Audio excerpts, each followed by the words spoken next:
معلوم کیا ہوا؟ آلو نعمت تو ضرور ہے، لیکن لاشعوری طور پر آپ بھی اس بات کو سمجھ رہے ہیں کہ جس نعمت کا چرچا کرنے کو اللہ کہہ رہا ہے یہ وہ نعمت نہیں ہے، تو پھر وہ کون سی نعمت ہے جس کا ذکر اللہ کرنے کو کہہ رہا ہے، جس کا چرچا اللہ کرنے کو کہہ رہا ہے؟ تو میں بتاؤں تو اعتراض ہو سکتا ہے، آپ بتائیں تو اعتراض ہو سکتا ہے۔ آئیے قرآن سے معلوم کرتے ہیں کہ وہ نعمت کیا ہے۔ اللہ فرماتا ہے اس نعمت کا چرچا کرو جو میں نے تمہیں دیا، اذ کنتم اعداء، جب تم دشمن تھے، فألف بین قلوبکم، تو اس نعمت نے تمہارے دلوں میں محبت ڈالی، فاصبحتم بنعمتہ اخوانا، اور تم برسوں کے لڑنے والوں کو آپس میں بھائی بھائی بنا دیا۔ تاریخ اٹھا کر دیکھیے، عرب میں 100 سالوں سے وہ لڑنے والے کہ جو ایک دوسرے کی جان لینے پر آمادہ تھے، وہ کون سی نعمت تھی کہ جس نعمت نے ان کو آپس میں ایک دوسرے کے لیے جان دینے پر آمادہ کر دیا۔ اوس اور خزرج کے قبائل کی لڑائی 120 سال سے چل رہی تھی، وہ کون سی نعمت تھی جو ان عرب کے لوگوں کو ایک کر دی؟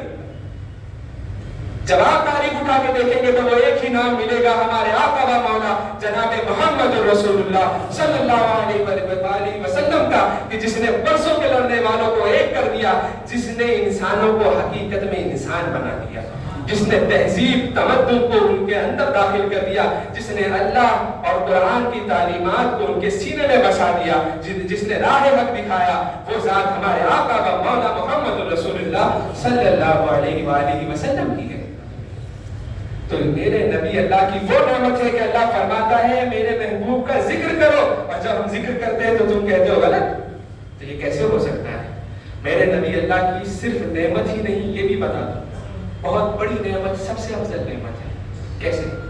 وہ نعمت ہے کہ اللہ نے تمہیں آنکھ دی۔ آنکھ نعمت ہے کہ نہیں؟ آپ حضرات سے بھی جواب چاہوں گا، آنکھ نعمت ہے کہ نہیں؟ اللہ نے کان دیا، کان نعمت ہے کہ نہیں؟ اللہ نے زبان دی، زبان نعمت، ہاتھ نعمت، پیر نعمت، دریا نعمت، ہوا نعمت، بارش نعمت، سورج نعمت، یہ زمین کا فرش بچھایا، یہ آبشار، یہ کھانے پینے کی جو چیزیں اللہ نے تمہیں عطا کی، یہ ساری نعمت ہی تو ہے۔ لیکن کیا کبھی کسی نعمت پر اللہ نے احسان جتایا؟ کیا کبھی کسی نعمت پر احسان جتایا کہ میرا احسان کہ میں نے تمہیں آلو دیا، میرا احسان کہ میں نے تمہیں پانی دیا، میرا احسان کہ میں نے تمہیں ہوا دیا؟ کسی نعمت پر احسان نہیں جتایا۔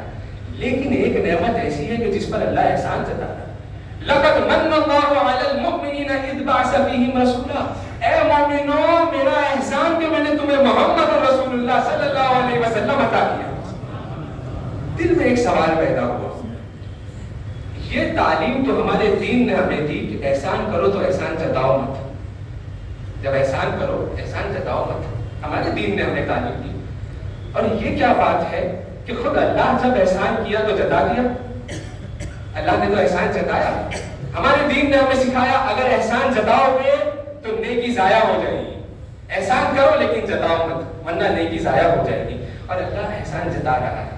آخر یہ کیا بات؟ جب دل نے یہ سوال کیا تو پھر جواب بھی حاصل ہوا کہ غور سے سنو میرے محبوب کے چاہنے والوں، میں نے تمہیں بے پناہ نعمتیں عطا کی جس کا شمار نہیں، کسی نعمت پر میں نے احسان نہیں جتایا، لیکن تم بھی تو غور کرو، کیا کوئی کسی کو اپنا محبوب دیتا ہے؟ میں نے تو تمہیں اپنا محبوب دیا تو پھر میں احسان کیوں نہ جتاؤں؟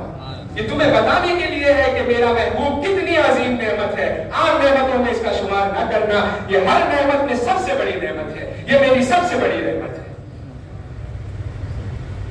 تو اب میں اپنے موضوع کی طرف آؤں، جو یہ کہتے ہیں کہ میلاد کا ذکر قرآن میں نہیں۔ ابھی میں نے آپ کو دلیل دی، سادہ دلیل اور دے دوں، خود جو کہتے ہیں کہ میلاد کا ذکر قرآن میں نہیں، خود ان کے میلاد کا ذکر بھی قرآن میں۔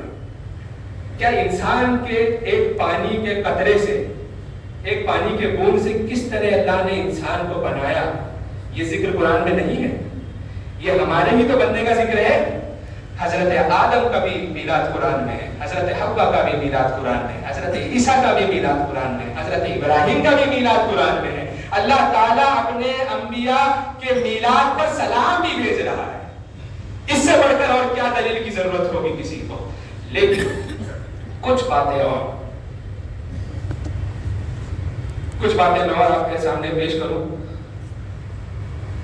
ایک بار درود پاک کا نذرانہ پیش کریں۔ اللہم صلی علی سیدنا و مولانا محمد و آلہ وسلم، صلاۃ و سلام علیک یا رسول اللہ۔ اللہ صلی اللہ علیہ وسلم ایک اعتراض وہ لوگ اور کرتے ہیں کہ عید کا لفظ کیوں لگاتے ہو؟ لفظ عید کیوں کہتے ہو؟ عید کا تصور تو اسلام میں دو ہے، ایک ہے عید الفطر اور ایک ہے عید الاضحیٰ، تو تم عید میلاد کیوں کہتے ہو؟ اب بتائیے، عید کا تصور انہوں نے کہا تو ہی ہے۔ اب میں آپ کو ایک حدیث پیش کرتا ہوں۔ حضور سید عالم صلی اللہ علیہ وسلم نے فرمایا الجمعۃ عید للمؤمنین، جمعہ مومنین کے لیے عید کا دن ہے۔ تیسری عید کا تصور آیا، ایک اور حدیث پیش کرتا ہوں، ترمذی میں یہ حدیث موجود ہے۔ حضرت عبداللہ ابن عباس رضی اللہ عنہ ایک آیت کی تلاوت فرما رہے تھے۔ اس وقت ایک یہودی آپ کے سامنے کھڑا تھا۔ وہ آیت کیا تھی؟ الیوم اکملت لکم دینکم واتممت علیکم نعمتی۔ فتح مکہ کے وقت اللہ نے یہ آیت نازل فرمائی کہ اے مسلمانوں، ہم نے تم پر دین مکمل کیا اور اپنی نعمتوں کو تم پر پورا کر دیا۔ فتح مکہ کے وقت یہ آیت نازل ہوئی تھی۔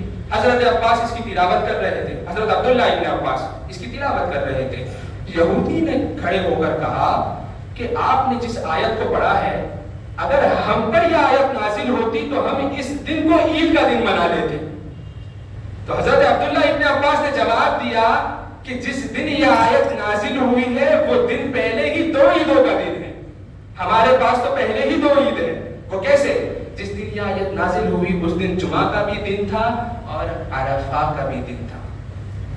تو حکیم الامت مفتی احمد یار خان نعیمی رحمۃ اللہ علیہ فرماتے ہیں کہ اس سے یہ بات معلوم ہوتی ہے، یہ بات ثابت ہوتی ہے کہ جس دن اللہ کا فضل نازل ہوتا ہے، اللہ کی خاص رحمت نازل ہوتی ہے، اس دن کو عید منانا یہ شرعاً اچھا ہے، بلکہ باعث برکت ہے۔